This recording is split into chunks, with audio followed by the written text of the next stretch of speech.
Bueno, en esta sección vamos a hablar sobre control de flujo en Python. Vamos a ver qué es el control de flujo. Vamos a ver las estructuras condicionales y las estructuras cíclicas dentro de Python y después vamos a hacer un ejemplo práctico en PyCharm. Bueno, vamos a comenzar con qué es control de flujo.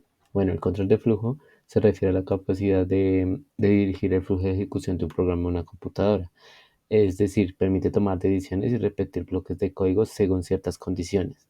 Entonces, la idea del control de flujo es que sea capaz de adaptarse y tomar diferentes caminos de ejecución según la función de los datos de entrada o según condiciones del que el programador le haya dado al control del flujo. En términos generales, se puede dar en dos categorías: las estructuras condicionales y las estructuras de bucle o de ciclo. Bueno, ¿qué son las estructuras condicionales? Estas estructuras permiten ejecutar bloques de código si se cumple una condición determinada. Es decir, estas se pueden hacer mediante el uso de la palabra reservada if, o también hay otras variantes como if else, if else, que nos permiten tomar diferentes acciones dependiendo de las condiciones de que se haga la comparación. Vamos a hablar sobre la estructura if en Python. Bueno, la estructura if se utiliza para ejecutar un bloque de código si una condición dada es verdadera. Se puede utilizar de forma básica o combinando otras estructuras de control para crear lógica más compleja. La sintaxis básica de la estructura if en Python es la siguiente. Entonces, la palabra reservada if, la condición que se tiene que cumplir, dos puntos, y acá dentro el bloque de código que se va a ejecutar si la condición se cumple dentro de la indentación que ya habíamos visto. Ahora vamos a hablar de la estructura if-else en Python. Además del bloque de código que se ejecuta de la condición verdadera, también se puede agregar un código que se ejecuta si la condición es falsa, es decir, no es verdadera dentro de la condición. Eso se utiliza el if-else. Ya vimos el if, sigue siendo acá, y después se colocó un else. Cabe recalcar que el else siempre tiene que estar si hay un if. No se puede colocar la función else si no hay un if antes. Listo. Y vamos a ver la estructura if, el if, else. Esta se puede hacer para evaluar múltiples condiciones en una secuencia. Entonces puede ser una condición uno y se va a ejecutar el bloque de código si la condición uno se cumple. Se coloca la palabra reservada el if, que es como la versión corta de la palabra else if. Entonces el if pasa si la condición uno no cumple y si la condición 2 que está en el if se cumple. Hace este pedazo de código, bloque de código. Y si ninguna de las dos condiciones se cumple, va a pasar en el else. Ahorita lo vemos ya de forma práctica dentro de Python. Y vamos a hablar de las estructuras de bucle. Estas estructuras nos permiten repetir bloques de código cuantas veces sea necesario eh, hasta que se cumpla cierta condición o, o, o se, o el usuario o el desarrollador quieran. ¿Listo? Entonces, hay los bucles más comunes es el for y el while. Vamos a ver ya ahorita sus diferencias. Listo, el bucle for se utiliza para iterar sobre una secuencia predefinida como una lista o una cadena, mientras que el bucle while se ejecuta mientras se cumple una condición específica. Casi siempre, bueno, al menos en Python, el bucle for se utiliza en listas, ya que se puede iterar cada uno de los elementos dentro de la lista en el for, pero eso no significa que solo sea utilizada para eso, se puede utilizar de forma convencional como se hacen en otros lenguajes de programación. Mientras el bucle while tiene la particularidad que se ejecuta mientras se cumple una condición especificada, te lo vamos a ver más adelante. Vamos a comenzar con el bucle for. Bueno, la estructura for se utiliza para iterar sobre una secuencia predefinida de elementos como una lista, una cadena de texto o una tupla. Esos tres son tipos de estructuras de datos en Python. Acá en el curso solo vamos a hablar sobre listas y cadenas de textos. El bucle for itera sobre cada uno de los elementos de la secuencia y ejecuta un bloque de código correspondiente a cada iteración. Vamos a ver cómo es la sintaxis básica de un elemento eh, dentro de for. Entonces, for, el elemento que se quiere, el elemento individual dentro de digamos, de la lista. Entonces, digamos acá, si yo quisiera tener acá, pues sería el nombre de la lista acá y el elemento dentro de la lista. Ahorita vamos a ver un ejemplo más avanzado dentro de PyCharm y se ejecuta la función de código. ¿Ok? Y vamos a hablar sobre el bucle while. La estructura while se utiliza para repetir un bloque de código mientras se cumple una condición específica. El bucle while evalúa la condición antes de cada iteración y si la condición es verdadera, se ejecuta el bloque de código correspondiente. Entonces es muy parecido al if, solo que este se va a repetir mientras la condición sea verdadera. Mientras el if solo se ejecuta una vez, este se va a ejecutar tantas veces sea necesario mientras la condición sea verdadera. Esto también hace lo que son los bucles infinitos. Si la condición nunca cambia dentro del bloque de código que está dentro del while, la condición siempre se va a quedar ahí, va a quedar dentro de un ciclo, dentro de un ciclo infinito. Esto toca tenerles en cuenta a la hora de hacer código en Python, ya que puede quedarse dentro de un ciclo infinito y el programa puede no responder. Ahora vamos a ver la parte práctica del control de flujo en Python. Vamos a utilizar PyCharm y vamos a hacer unos ejemplos. Bueno, ya vamos a hacer la parte práctica dentro de PyCharm del control de flujo. Vamos a comenzar hablando sobre las estructuras condicionales, más exactamente del if. Entonces, ya sabemos que el if la sintaxis del if va de la siguiente manera: la condición y el bloque de código a ejecutar si la condición es verdadera.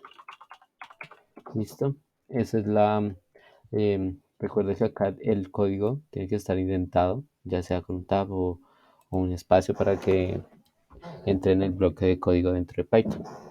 Listo, vamos a hacer un ejemplo bastante sencillo, digamos, de saber si mediante la variable edad, si alguien es mayor de edad. Entonces vamos a poner la edad, vamos a poner una persona de 20 años. ¿Ok? Entonces, si edad, este es el comparador. Si es mayor, igual, también existe menor, igual, también está igual, también diferente. Eh, Estos son comparadores lógicos, en este caso, que nos entregan un verdadero o falso. ¿Ok? Entonces, si la condición es verdadera, con estos comparadores va a entrar dentro del ciclo if. Si no, no va a entrar dentro del bloque if. Entonces, si edad es mayor o igual a 18, entonces estamos comparando mediante el comparador mayor igual, que sea mayor o igual a 18. La constante 18. Listo. Imprima, eres mayor de edad. ¿Ok? Listo. Vamos a imprimir. Acá nos da eres mayor de edad, ya que la variable edad es 20. ¿Qué pasa si es 18? Sigue dando lo mismo porque es mayor o igual. Entonces edad es igual a 18. Entonces ahí sigue entrando. ¿Qué pasa si ya ponemos 17? No está imprimiendo nada ya porque dentro del código de la condición if no entra y no hay ningún else que haga algo si esta condición es verdadera. Ahora vamos a comenzar con el bloque else. Acá else print eres menor de edad. Menor de edad. ¿Sí? Pasar a correr. Como la edad es igual a 17, entonces no cumple la condición del if y entra dentro del bloque del else. Entonces imprime eres menor de edad. Ahora quiero que miremos la condición del if, ya en este caso. Entonces la condición del if va después de un if y antes de un else. Entonces ahora yo quiero que sea si eres mayor de edad, si eres mayor de 18, imprimas eres mayor de edad y mayor a 18. Si no se cumple esto, quiero que evalúe si edad es igual a 18. ¿Ok? Imprima.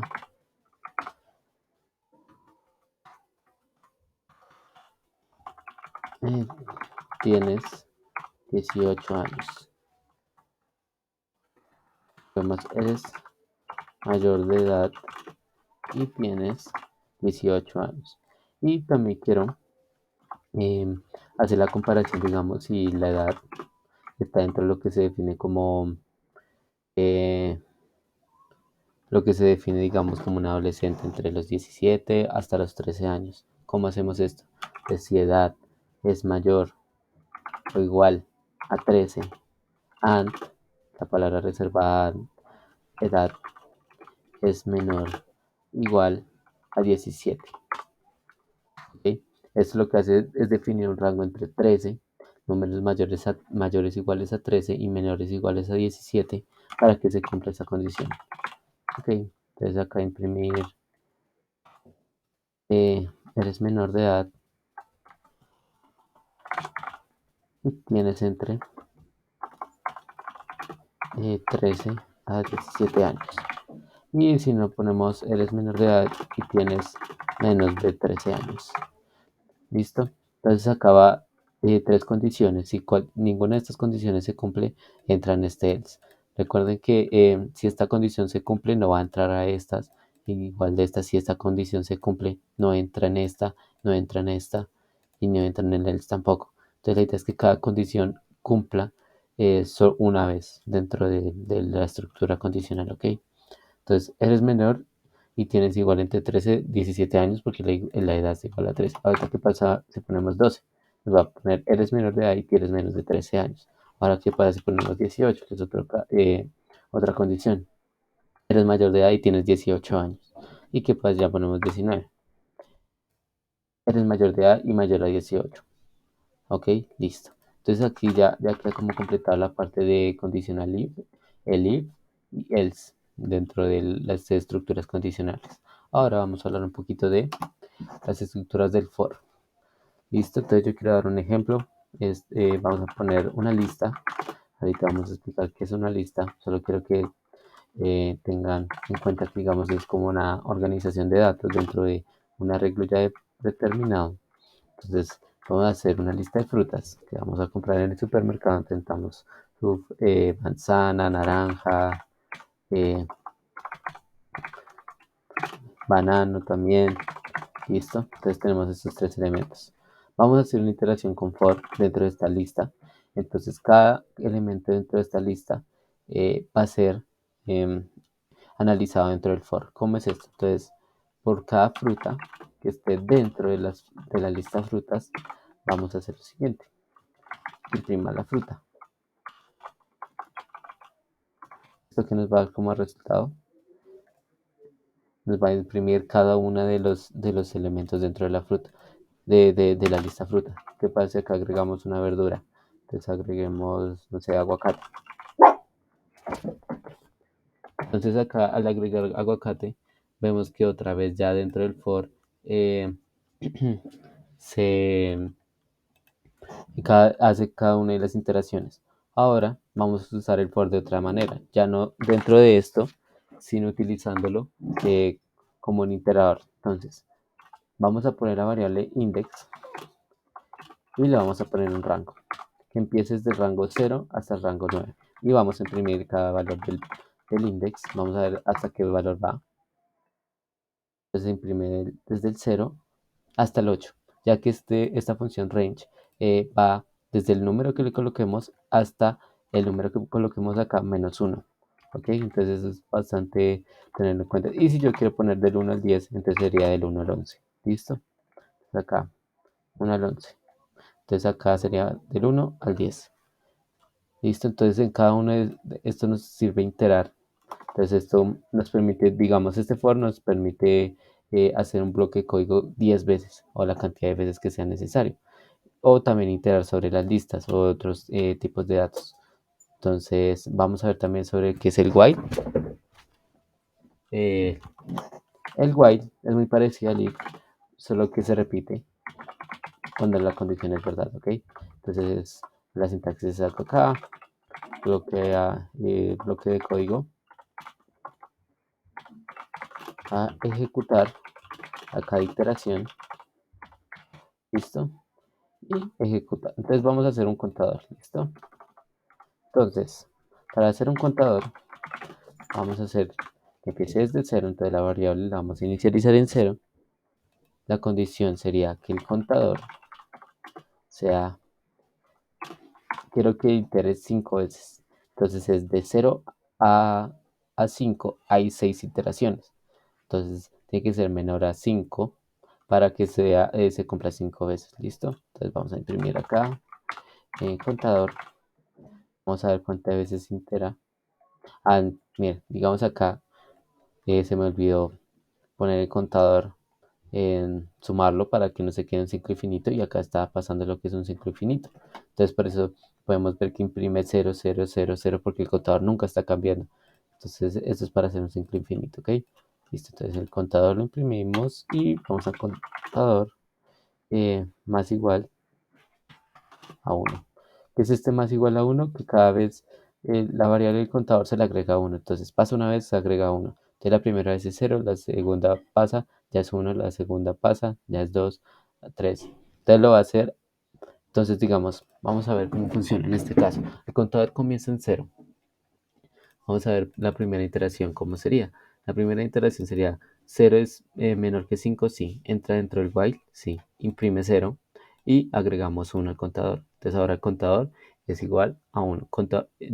Miramos otra vez, hacemos la comparativa. Uno es menor que 5, sí. Imprimimos y sumamos uno. Ahorita ya sería 2. 2 es menor que 5, sí. Imprimimos 2 y sumamos uno. 3 es menor que 5, sí. Hacemos así y ya digamos, la idea sería ya cuando esté en el 4 sumamos acá, y ya 5 5 es menor que 5 no, se sale del contador, ¿ok? Entonces por eso es que digamos, imprime del 1 al 4 del 0 al 4 pero son 5 interacciones que tiene porque comienza desde el 0. Si queríamos que empezara desde el 1 entonces ahí sí podríamos menor o igual que 5 o menor que 6. ¿Listo? Entonces, para que no se confundan, es mejor menor o igual a 5 y lo hacíamos del 1 al 5. Tiene el mismo resultado. Esto ya es el uso del while, como digamos un comparador cíclico, por así decirlo, un if cíclico. Y esto ya sería la parte de control de flujo en Python.